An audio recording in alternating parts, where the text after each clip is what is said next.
Buenas, mi nombre es Lía Gómez y yo voy a hablarles sobre la hipertensión arterial y enfermedad vascular renal, conocida como nefrangiosclerosis.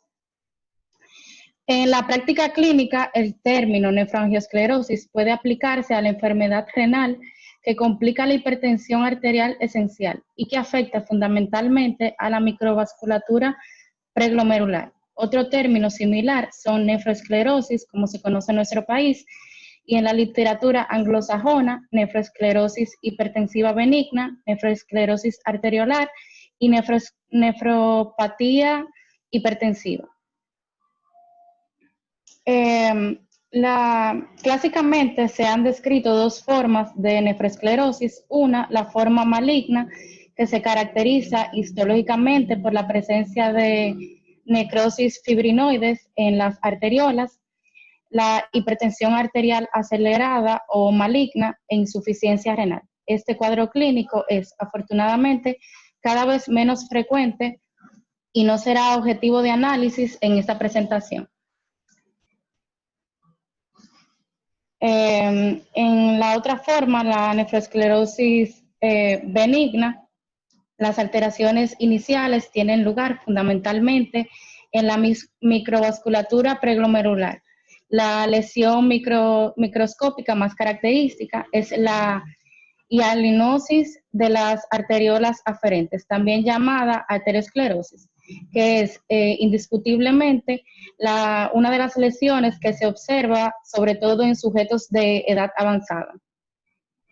En la patogénesis de la interacción entre la hipertensión arterial y la afectación renal, existen algunas dudas sobre el papel que ejerce el aumento de la presión arterial sobre la insaturación de la lesión renal, pero hay muy pocas que establecen su papel decisivo en la progresión de la insuficiencia renal, cuando ya esta está establecida. La hipótesis sobre las alteraciones hemodinámicas que condicionan las lesiones renales está basada sobre todo en diversos modelos experimentales de la hipertensión. Estos modelos se basan utilizando ratas. Entonces, en la rata espontáneamente hipertensa, los glomérulos están protegidos de la elevación de la presión arterial sistémica porque existe una vasoconstricción de la arteriola aferente.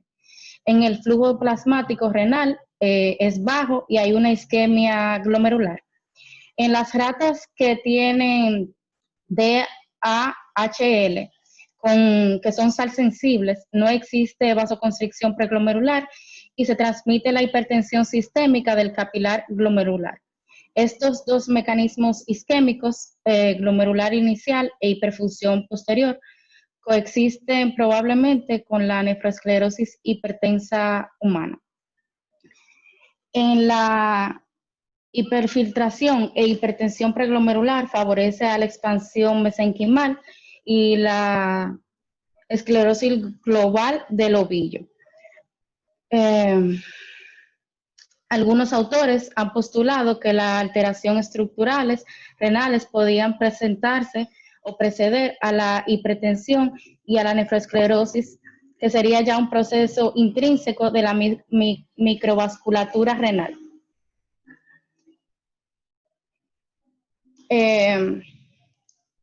Junto a los factores hemodinámicos y genéticos, es probable que intervengan también otras alteraciones de tipo metabólico que ya sean descritos en otro tipo de patologías vasculares. Hay múltiples líneas de investigación que han implicado a la dislipidemia como un factor que puede contribuir al deterioro funcional renal. Esto es probable también que el tabaco ocasione en las arteriolas renales lesiones similares a las que se han demostrado a nivel del miocardio. Hay pacientes con hipertensión arterial esencial grave que se han verificado que el tabaco puede ser un factor independiente a la progresión de la insuficiencia renal. Hasta aquí mi exposición. Gracias. Muy buenas tardes, mi nombre es Luis Arturo Castillo y yo les voy a hablar sobre epidemiología y diagnóstico.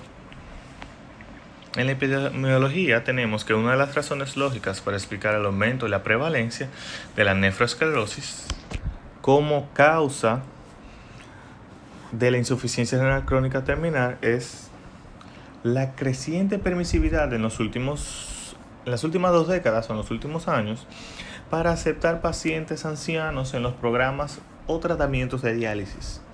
Es bien conocido que el proceso de nefroangiosclerosis tiene una relación directa con la edad. A mayor edad, mayor probabilidad de poseer esta enfermedad. Y el proceso de nefroesclerosis se acepta sin necesidad de realizar una biopsia y puede confundirse con otra patología renal. Esto se va a explicar más adelante cuando se hable del diagnóstico. El diagnóstico diferencial más difícil suele ser con la nefropatía isquémica o aterosclerótica. La relación, eso es importante, la relación entre el nivel de presión arterial inicial y la enfermedad renal terminal ha sido analizado de modo retrospectivo con datos de 2 grandes ensayos epidemiológicos bien conocidos.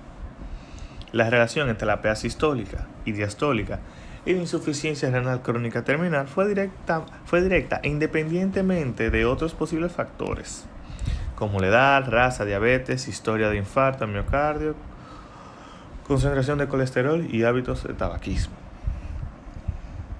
¿Qué pasa?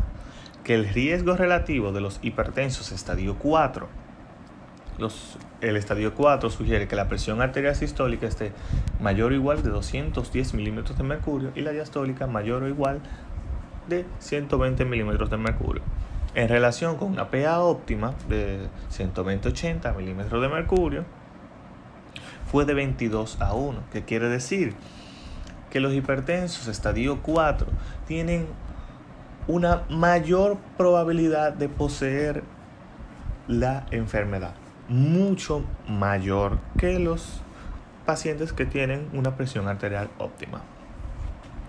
No parece evidente que la HTA esencial tratada pueda conducir a una insuficiencia renal crónica terminal. Pocos trabajos han abordado este tema y se estudia que el paciente no posea una disfunción renal ni alteraciones analíticas urinarias, porque ya este sería otro causal de la enfermedad. En el diagnóstico no existen signos clínicos específicos en la nefroangiosclerosis. El diagnóstico suele hacerse por exclusión ante la ausencia de los datos de otro tipo de nefropatías y con la presencia de algunos hallazgos sugestivos. Por eso les dije que no existe un método diagnóstico específico. Este solo se hace a base de clínica. Comparando con las nefropatías glomerulares y diabéticas, la progresión de la insuficiencia renal es lenta en la mayoría de los casos. La función renal puede permanecer estable durante largos periodos de tiempo si se controla la hipertensión y no existe otro proceso concomitante como la enfermedad vascular aortorrenal, ateromatosa o la diabetes mellitus tipo 2, que también afecta las arterias renales en cierta etapa si se descuida el paciente.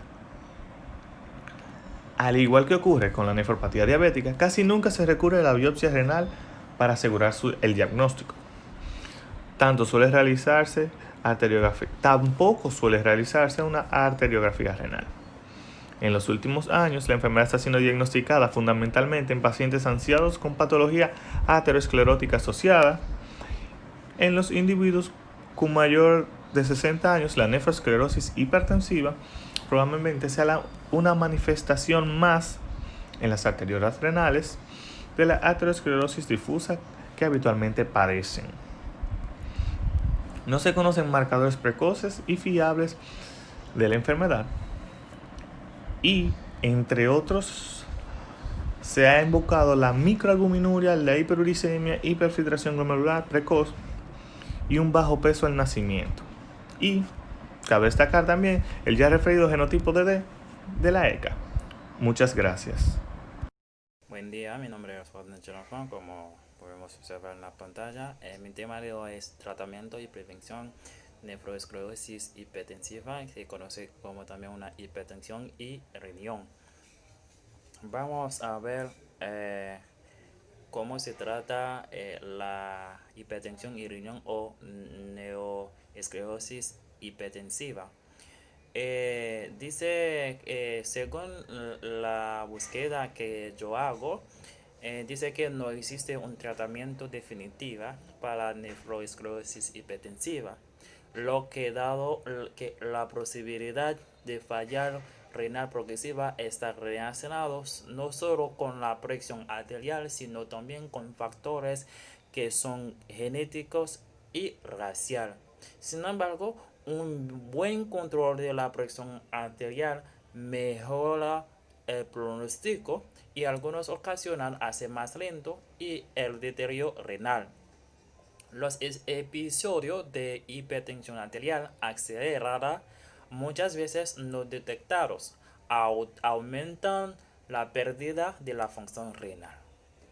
Entonces, se debe insistir en las recomendaciones iniciales de cambios en el estilo de vida, porque sus efectos positivos son importantes para el paciente. Por ejemplo, cuando hay una disminución del consumo de sal a 6 gramos o menos al día, potencializa el efecto antiproteinúrico de los agentes que son inhibidores de la enzima convertidora de angiotensina, y se debe reducir pesos si hay obesidad o sobrepeso, evitar el cigarrillo también y practicar algunos ejercicios que son de tipo aeróbico. Entonces, para seguir a hablar sobre cuál es el tipo de terapia antihipertensiva que genera mayor nefroprotección, como digo antes, que vamos a ver sobre la prevención también. Entonces, dice que los EIK y los antagonistas de los receptores de angiotensina 2 son las drogas de elección para proteger al paciente con falla renal crónica y el paciente que sufre proteinuria. En el estudio de AASK, analiza que ese tipo de medicamentos administrados se observa que los pacientes tratados con ramipril, esos observadores lograron una mayor preservación de su función renal y la reducción de la proteinuria en 4 años de seguimiento que los que no recibieron amlodipino, que es el bloqueador del canal de calcio. Sin embargo, recientemente se hizo un análisis del seguimiento a 10 años de los pacientes que no llegaron a ERCT.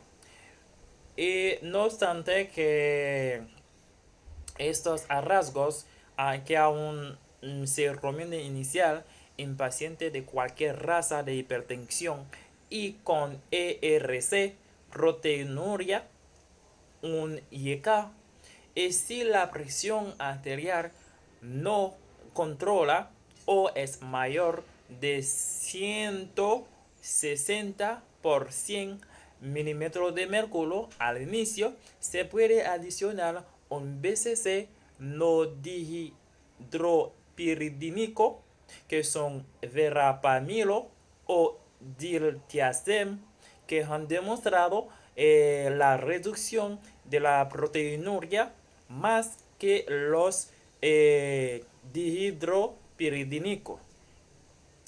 Y para terminar, en los pacientes de raza negra, entonces la hipertensión esencial no complicados y sin proteinuria se debe ofrecer un BBC en primera instancia o un diurético si se genera una intoleración o si aparece un edema periférico, y la proteinuria que es capaz más observados o aparece que los dihidropiridínicos, que conoce como amlodipino o nifedipino. Hasta ahí es mi parte de la exposición. Muchas gracias.